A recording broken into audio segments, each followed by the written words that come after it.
ನಮಸ್ತೆ ಎಜಿ ನ್ಯೂಸ್ಗೆ ಸ್ವಾಗತ. ಈ ದಿನ ಚಿಕ್ಕನಾಯಕನಹಳ್ಳಿ ತಾಲೂಕು ಪಂಚಾಯತ್ ಆವರಣದಲ್ಲಿ ಕರ್ನಾಟಕ ಸರ್ಕಾರದ ಪಂಚ ಗ್ಯಾರಂಟಿ ಯೋಜನಾ ಅನುಷ್ಠಾನ ತಾಲೂಕು ಸಮಿತಿ ಮಾಸಿಕ ಸಭೆ ಅಧ್ಯಕ್ಷರು ಆದ ಸಿಡಿ ಚಂದ್ರಶೇಖರ್ ಅವರ ಅಧ್ಯಕ್ಷತೆಯಲ್ಲಿ ಜರುಗಿದೆ. ಉಪಾಧ್ಯಕ್ಷರು ಆದ ಪಾಂಡುರಂಗಯ್ಯ, ಸದಸ್ಯರುಗಳು ಆದ ರಾಮಲಿಂಗಾಪುರ ಚಂದ್ರಶೇಖರ್, ಬಲ್ಲಪ್ಪನಹಟ್ಟಿ ಮಂಜುನಾಥ, ಅಣ್ಣೆಪಾಳ್ಯ ಚಂದ್ರಯ್ಯ, ಚಿಕ್ಕತಿಮ್ಮಯ್ಯ, ಸಿಬಿ ರೇಣುಕಸ್ವಾಮಿ, ನಿರಂಜನ್, ತಾಲೂಕು ಕಾರ್ಯನಿರ್ವಹಣಾಧಿಕಾರಿ ದೊಡ್ಡಸಿದ್ದಯ್ಯ, ಬೆಸ್ಕಾಂ ಅಧಿಕಾರಿ ಗವಿ ಗಂಗಯ್ಯ, ಮಹಿಳಾ ಮತ್ತು ಮಕ್ಕಳ ಕಲ್ಯಾಣ ಇಲಾಖೆ ಅಧಿಕಾರಿ ಹೊನ್ನಪ್ಪ, ಆಹಾರ ಇಲಾಖೆ ಶಿರಸ್ತೆದಾರ್ ಪ್ರಜ್ವಲ್, ಕೆಎಸ್ಆರ್ಟಿಸಿ ಅಧಿಕಾರಿ ತಮ್ಮಯ್ಯ ಉಪಸ್ಥಿತರಿದ್ದರು. ಸರ್ಕಾರ ಇಲ್ಲಿ ವಿಶೇಷವಾಗಿ ಇರುವಾದಂತಹ ಸಂದರ್ಭದಲ್ಲಿ ಅವಕಾಶ ಸಿಕ್ಕಿದೆ. ನಮ್ಮೆಲ್ಲ ಗ್ರಾಮಗಳಿಗೆ ಯಾರು ಕಟ್ಟಕಡೆ ಊರು ಕೂಡ ಗ್ರಾಮೀಣ ಸೌಕರ್ಯ ಸಿಗುತ್ತೆ. ಆ ನಿಟ್ಟಿನಲ್ಲಿ ಕೂಡ ನಮ್ಮ ಸರ್ಕಾರ ಬದ್ಧವಾಗಿದೆ ಅಂತ ಹೇಳ್ತೀವಿ. ಅದೇ ರೀತಿ ನಮಗೆ ಇನ್ನು ಯುವನಿಧಿ ಅಂತಕ್ಕಂಥದ್ದು ನಮ್ಮ ಡಿಪ್ಲೊಮಾ ಮತ್ತು ಡಿಗ್ರಿ ಮಾಡಿರ್ತಕ್ಕಂಥ ಮಕ್ಕಳಿಗೆ ಅನುಕೂಲ ಆಗಿದೆ. 693 ಜನ ನಮ್ಮ ತಾಲೂಕಲ್ಲಿ ಇರುವವರೆಗೂ ಕೂಡ ಒಟ್ಟು 690 ಜನ SC, ST ಮತ್ತು ಜನರಲ್ ಎಲ್ಲ ರೀತಿಯವರು ಕೂಡ ಪದವೀನವರು 675 ಮತ್ತೆ ಡಿಪ್ಲೊಮಾ ಓದಿರ್ತಕ್ಕಂಥವ್ರು 18 ಜನ ನೋಂದಣಿ ಮಾಡ್ಕೊಂಡಿದ್ದಾರೆ. ಅವರಿಗೆ 3,000, 1,500 ಇವರು ಕೂಡ 1,500 ಕೋಟಿ ರೂಪಾಯಿನ ನಮ್ಮ ತಾಲೂಕಿಗೆ ನೇರವಾಗಿ ಅವರ ಅಕೌಂಟ್ ಹೋಗಿದೆ. ಇವೆಲ್ಲರ ಉದ್ದೇಶ ಏನು ಅಂದರೆ ಸರ್ಕಾರದ ಉದ್ದೇಶ ಎಲ್ಲರೂ ಕೂಡ ಯಾರೂ ಕೂಡ ಹಸುವಿನಿಂದ ಬಳಲಬಾರದು, ಹಾಗೆ ಆರ್ಥಿಕವಾಗಿ ಸಬಲರಾಗಬೇಕು. ಇದನ್ನು ಒಳ್ಳೆ ರೀತಿಯಲ್ಲಿ ಉಪಯೋಗಿಸಬೇಕು. ಅದರಿಂದ ನಾನೇನು ಹೇಳ್ತೀನಿ, ಮಹಿಳೆಯರಿಗೆ ತಲುಪೋದ್ರಿಂದ ಅದು ಖಂಡಿತ ಸಫಲತೆ ಆಗುತ್ತೆ. ಅದು ಬೇರೆ ಬೇರೆ ಕಡೆ ಹೋಗಲ್ಲ.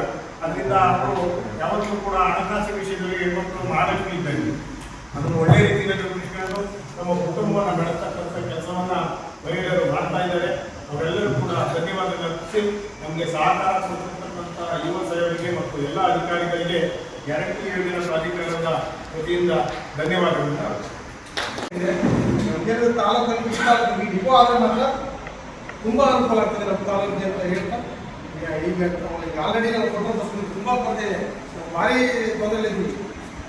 ಈ ತಿಂಗಳು ಮತ್ತು ಈಗ 6 ಬಸ್ಸನ್ನು ನಾವು ನಿಲ್ಲಿಸಬೇಕಾಗಿ ಈ ತಿಂಗಳು ಈಗ 51 ಗಾಡಿ 15 ವರ್ಷ ಕ್ಲಾಸ್ ಆಗ್ತದೆ. ಹಂಗಾಗಿ ನಮಗೆ ಬಸ್ಗಳ ವ್ಯವಸ್ಥೆ ಅಂತ ಭಾರಿ ಬೇಕಾಗಿದೆ. ಡಿಪೋ ಆದರೆ ಮಾತ್ರ ಅನುಕೂಲ ಆಗ್ತದೆ. ಡಿಪೋ ಆದರೆ ಕೇಂದ್ರ ಅನುಕೂಲಕ್ಕಿಂತಲೂ ಇನ್ನೂ ಜಾಸ್ತಿ ನಾವು ಅನುಕೂಲಗಳನ್ನ ಮಾಡ್ಕೊಳ್ಬೋದು. ಡಿಪೋ ಆದರೆ ಇಲ್ಲಿನೇ ಆಡಳಿತ ವ್ಯವಸ್ಥೆ ಇಲ್ಲೇನೇ ಶುರು ಆಗ್ತದೆ, ಇಲ್ಲೇನೇ ಬೇರೆ ಆಗುತ್ತೆ, ಧ್ರುವೀಕರಣ ಬೇರೆ ಆಗುತ್ತೆ. ಹಂಗಾಗಿ ಡಿಪೋ ಇನ್ನೊಂದು 4 ತಿಂಗಳು ಆಗ್ತದೆ ಅಂತ ಭಾವಿಸ್ತೀನಿ. ಕಡೆ ವರ್ಷ ಒಂದು ವರ್ಷ ಬಂದು 100% ಆಗಿ ಆಗ್ತದೆ.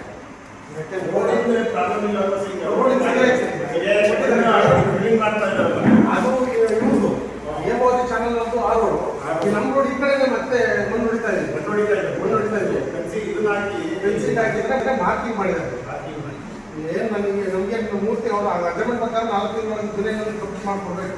ಕೊಡಲಿಲ್ಲ ಅಂತ ಅವ್ರು ಏನಾದ್ರು ಸಕಾಲ ಕೊಟ್ಟರೆ ಕೈನವರು ಇನ್ನೊಂದು 2 ತಿಂಗಳು ಮುಗಿಸಿ ಹೆಚ್ಚಾಗಿ ಕೊಡ್ತಾರೆ. ಸಕಾಲ ಕೊಟ್ಟರೆ ಮಾತ್ರ, ಇಲ್ಲಾಂದ್ರೆ ಅದು ರೋಡ್ ಮುಗಿಸಿ ಕೊಡಲೇಬೇಕು ಅಂತ ಅಗ್ರಿಮೆಂಟ್ ಆಗಿದೆ. ಹಂಗಾಗಿ ಹೆಚ್ಚು ಕಡಿಮೆ ಆಗ್ತದೆ ಅಂತ ನನ್ನ ಭರವಸೆ.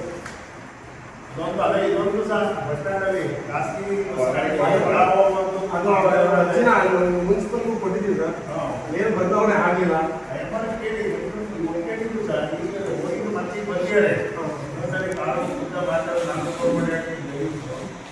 ಮಳೆ ಬಿಟ್ಟರೆ ಬಹಳ ಅನುಕೂಲ ಆಗುತ್ತೆ. ಇಲ್ಲದೆ ಹೋದ್ರೆ ಮಳೆಗಾಲದಲ್ಲಿ ಎಲ್ಲ ಅನುಕೂಲ ಆಗುತ್ತೆ ಸರ್. ಇನ್ನೊಂದು ನಮಗೆ ನಾನು ಪ್ರತಿನಿತ್ಯ ಎಲ್ಲ ಜರ್ನಿ ಮಾಡ್ತಾ ಇರೋದ್ರಿಂದ ನನಗೊಂದು ಕಂಡು ನನಗೆ ಸಂಬಂಧ ಇದ್ರೂ ಒಂದು ಮಾತಾಡ್ತಿಲ್ಲ. ಅದು ಮುದ್ಕಟ್ಟ ಗೇಟಲ್ಲಿ ಬೆಳಿಗ್ಗೆ ಮಾರ್ಕೆಟ್ ನಡೀತದೆ. ಆ ಮಾರ್ಕೆಟ್ ಈ ಹೊಸ ಬಸ್ ಸ್ಟ್ಯಾಂಡ್, ಹಳೆ ಬಸ್ ಸ್ಟ್ಯಾಂಡ್ ಹಳೆ ಬಸ್ ಸ್ಟ್ಯಾಂಡ್ ಇರ್ತಾರೆ ಸರ್, ಅಲ್ಲಿ ನಡೆದ್ರೆ ಸಾಕು sir.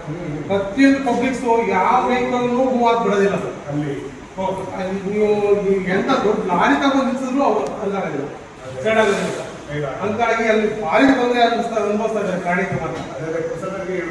HS Jafarulla, Chikkanayakanahalli, AG news.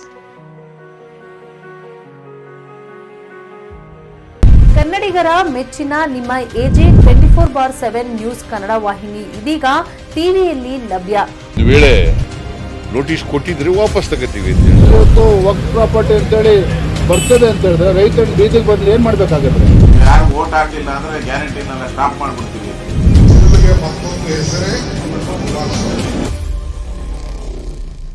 Karnataka ಮತ್ತು ದೇಶ ವಿದೇಶ 360 ಡಿಗ್ರಿ ಸುದ್ದಿ ಹಾಗೂ ಉತ್ತರ ಕರ್ನಾಟಕ, ಬೆಳಗಾವಿ, ಬಾಗಲಕೋಟೆ, ಧಾರವಾಡ, ಹಾವೇರಿ, ಗದಗ, ಬಿಜಾಪುರ ಜಿಲ್ಲೆಯ ಕ್ಷಣ ಕ್ಷಣದ ವಿವರವನ್ನ ಪಡೆಯುವುದಕ್ಕೆ ಎಜೆ 24/7 ನ್ಯೂಸ್ ಕನ್ನಡ ವಾಹಿನಿಯನ್ನ ಲೈಕ್ ಮಾಡಿ, ವಿಡಿಯೋಗಳನ್ನ ಶೇರ್ ಮಾಡಿ, ಕಮೆಂಟ್ ಮಾಡುವ ಮೂಲಕ ನಮ್ಮ ವಾಹಿನಿಗೆ ಸಹಕಾರ ನೀಡಿ ಮತ್ತು ಚಾನೆಲ್ ಅನ್ನ ಸಬ್ಸ್ಕ್ರೈಬ್ ಮಾಡಿ. ಧನ್ಯವಾದಗಳು.